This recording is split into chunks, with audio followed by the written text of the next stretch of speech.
வணக்கத்துடன் இன்பா டாக்ஸ்.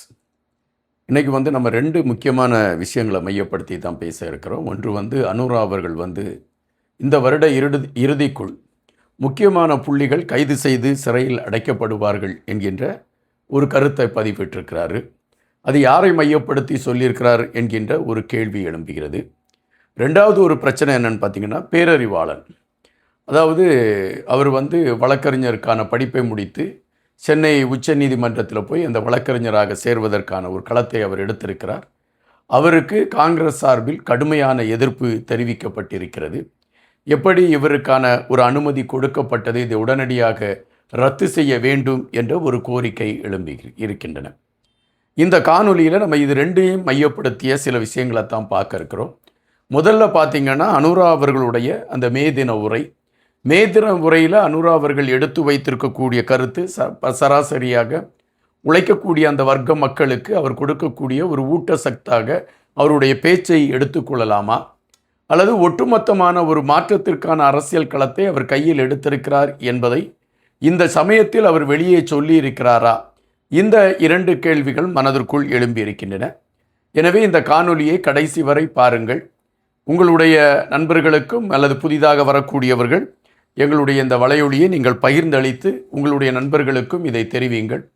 தொடர்ச்சியாக பல நல்ல விடயங்களை குறித்து நாம் தினமும் பேசுவதற்கான ஒரு களம் அமைக்கும்.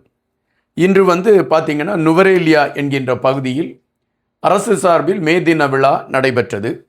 இந்த மே தின விழாவில் அனுரா அவர்கள், அதாவது இலங்கையின் ஜனாதிபதி அனுரா அவர்கள் கலந்து கொண்டு உரையாற்றினார். அப்படி அவர் உரையாற்றுகின்ற பொழுது பல விடயங்களை குறித்து பேசியிருந்தார். அதிலே குறிப்பாக இந்த மக்கள் தங்களை நம்பி இருக்கிறார்கள் என்பதை மையப்படுத்தி அவர் எடுத்து வைத்த கருத்து சற்று உன்னிப்பாக கேட்கக்கூடிய கருத்தாக இருந்தன. வடக்கு, கிழக்கு, தெற்கு, மலையகம், இந்த அனைத்து பகுதியில் வாழக்கூடிய மக்கள் எங்களை நம்பி இருக்கிறார்கள், எங்களால் தான் ஒரு மாற்றமான ஒரு இலங்கையை உருவாக்க முடியும் என்று நம்பியிருக்கிறார்கள்.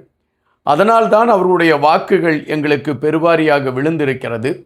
எனவே அந்த மக்களுடைய நம்பிக்கைகள் பொய்த்து போகக்கூடாது என்கின்ற நிலைப்பாட்டில்தான் எங்களுடைய செயல்பாடு இருக்கின்றன. இப்பொழுது மக்கள் அனைவருமே ஒற்றுமையோடு வாழ்வதற்கான ஒரு களம் எடுக்கப்பட்டிருக்கிறது, அல்லது ஒரு சூழல் உருவாகியிருக்கிறது. இந்த சூழலை உருவாக்கியதில் எங்களுடைய கட்சிக்கு அல்லது எங்களுடைய ஆட்சிக்கு ஒரு முதன்மையான பங்கு இருக்கிறது என்று அவர் எடுத்து வைத்திருக்கிறார்.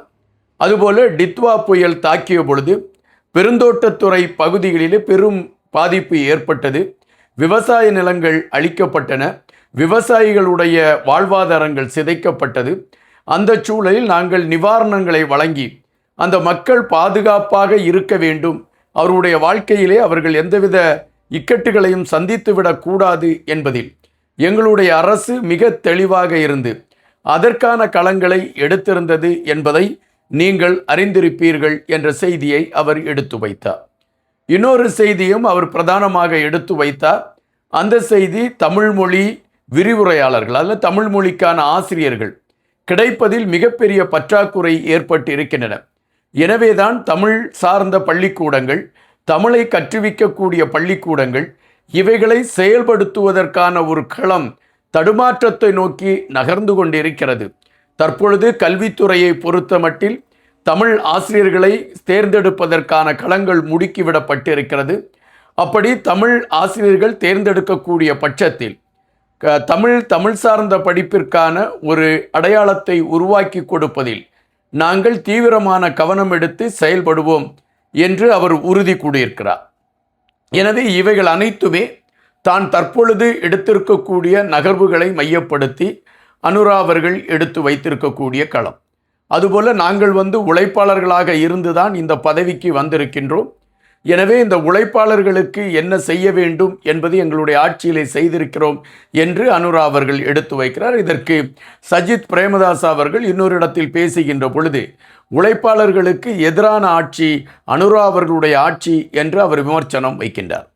இந்த சூழலில் கடைசியாக அனுரா அவர்கள் ஒரு விடயத்தை மிக அழுத்தமாக பதிவிட்டிருக்கிறார். அது என்னவென்றால், கூடிய விரைவில் இந்த வருட இறுதிக்குள் நீங்கள் எதிர்பார்க்காத முக்கிய புள்ளிகள் கைது செய்யப்பட்டு சிறைச்சாலைக்குள் அடைக்கப்படுவார்கள் என்கின்ற ஒரு செய்தியை அவர் எடுத்து வைக்கிறார். இது மக்களுக்கு அவர் கொடுத்திருக்கக்கூடிய உறுதிமொழியா, அல்லது தங்களை எதிர்த்து கொண்டிருக்கக்கூடிய அரசியல்வாதிகளுக்கு அவர் கொடுத்திருக்கக்கூடிய எச்சரிக்கையா என்கின்ற கேள்வி எழுப்புகின்றன. நம்மை பொறுத்த மட்டில் தொடர்ச்சியாகவே முன்னாள் ஜனாதிபதிகள் எவ்வளவு ஊழல் செய்திருக்கிறார்கள் அல்லது மக்களுடைய பணங்களை எவ்வளவு அவர்கள் கையாடல் செய்திருக்கிறார்கள் போன்ற விசாரணைகள் முடுக்கிவிடப்பட்டிருக்கக்கூடிய களங்களை பார்க்க முடிகின்றது. எனவே அவர்கள் மீது ஒரு வெறுப்பு மக்கள் மத்தியிலே இருக்கிறது. இந்த ஆட்சி ஒழுங்கான கோணத்தில் சென்று விசாரணைகளை முடுக்கிவிட்டால் உயிர்த்த ஞாயிறு தாக்குதல் மற்றும் இந்த பணம், மக்களுடைய வரிப்பணத்தை கையாடல் செய்த விடயங்கள், இவைகளில் முக்கிய புள்ளிகள் கண்டிப்பாக மாற்றுவதற்கான வாய்ப்புகள் இருக்கிறது என்பது நிஜம். எனவே இந்த முக்கிய புள்ளிகள் சிறைக்கு செல்லக்கூடிய களத்தை இந்த அரசு எடுக்கும் என்கின்ற ரீதியில் அனுரா அவர்கள் இந்த செய்தியை எடுத்து வைத்திருக்கிறாரா என்ற கேள்விகள் எழும்புகின்றன. ஏறக்குறைய மே தின உரை என்று அனுரா அவர்கள் ஆற்றியிருக்கக்கூடிய உரையில் தாங்கள் இதுவரை செய்திருக்கக்கூடிய சாதனைகளை மையப்படுத்திய கருத்துக்களை அவர் பதிவிட்டிருக்கிறார். அதே வேளையில் எங்களுடைய ஆட்சி அனைவருக்குமே சரிசமமான ஒரு ஆட்சியாக பயணித்து கொண்டிருக்கிறது என்பதை மையப்படுத்தி தமிழ் மொழி ஆசிரியர்களை தேடக்கூடிய களங்கள் எடுத்திருக்கக்கூடிய விடயத்தை முன்னிலைப்படுத்தி இருக்கிறார். அதுபோல நாங்கள் அவர்கள் உயர்ந்தவர்களாக இருந்தாலும் சரி, வறியவர்களாக இருந்தாலும் சரி, தவறு யார் செய்தாலும் அவர்கள் மீது நாங்கள் தண்டனை எடுப்போம், அல்ல அவர்கள் மீது சட்டத்தின் அடிப்படையில் நடவடிக்கை எடுப்போம் என்கின்ற அடிப்படையில், அதாவது முக்கியமான நபர்கள் கைது செய்யப்படுவார்கள் என்று அவர் அறிவித்திருப்பது அரசியல் ரீதியான ஒரு நகர்வா, அல்லது உண்மையிலே மக்கள் மீது கொண்டிருக்கக்கூடிய ஒரு சேவை மனப்பான்மையில் இதற்கு முன்பு நடந்த அநியாயங்களை தட்டி கேட்பதற்கான நகர்வா என்கின்ற கேள்விகள் எழும்புகின்றன.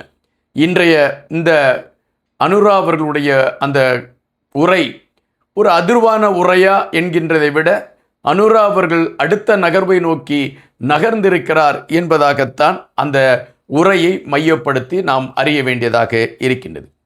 இரண்டாவது விடயம் பேரறிவாளன் அவர்கள். பேரறிவாளன் அவர்கள் 31 வருடம் சிறைச்சாலையில் இருந்த ஒரு மனிதர். அதன் பின்பு சட்டம் அவரை விடுதலை செய்திருக்கிறது. சட்டத்தின் அடிப்படையில் அவர் விடுதலையாகி வந்திருக்கின்றார். எனவே வெளியே வந்திருக்கக்கூடியவர்கள் தாங்கள் எந்த தொழிலை தேர்ந்தெடுக்க வேண்டும் என்பது அவர்கள் முடிவு செய்யக்கூடியது. முன்பு தோழர் தியாகு அவர்கள் மீது வழக்கு இருந்தது. அவர்கள் மீதும், அதாவது அவருக்கு தூக்கு தண்டனை கொடுக்கக்கூடிய அளவிற்கு வழக்குகள் இருந்தன. ஆனால் அதன் பின்பு அவர் விடுதலையாகி வந்து இன்று அவர் தன்னுடைய செயல்பாடுகளை தமிழகத்தில் செய்வதற்கான களங்கள் இன்று அங்கீகரிக்கப்பட்டிருக்கிறது. அதுபோல வட இந்தியாவை பார்த்தால் புலான் தேவி அவர்களும் அதுபோலத்தான் ஆயுதத்தை ஒப்படைத்துவிட்டு இன்று அவர் நாடாளுமன்ற உறுப்பினராக மாறி அவர் அரசியல் களத்திலே ஒரு பெரிய ஆதிக்க சக்தியாக மாறக்கூடிய களங்கள் உருவானன. ஆனால் பேரறிவாளன் வந்தவுடன் உடனடியாக போராட்டம் அல்லது எதிர்ப்பு தெரிவிக்கிறோம் என்று காங்கிரஸ் நாடாளுமன்ற உறுப்பினர் என்று குறிப்பிடுகின்றார்கள் சுதா என்கின்ற வழக்கறிஞர். அந்த சுதா என்கின்றவரை யாருக்கு தெரியும் என்பது நமக்கு தெரியாது. இப்பொழுது அவருடைய பெயர் இந்த விடயத்தை மையப்படுத்தி ஊடகங்களில் பேசப்பட்டிருக்கிறது. ஒருவேளை இதற்காகத்தான் அவர் இதுபோன்ற எதிர்ப்புகளை பதிவு செய்கிறாரா என்கின்ற கேள்விகள் மனதிற்குள் எழும்புகின்றன. நம்மை பொறுத்த மட்டில் பேரறிவாளன் சிறைச்சாலையிலிருந்து வெளியே வந்து ஒரு நன்மதிப்போடு இப்பொழுது வாழத் தொடங்கி இருக்கிறார்.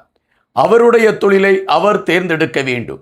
அந்த அரசு சார்பில் அவர் படித்து பட்டம் பெற்று வழக்கறிஞராக மாறியிருக்கிறார்.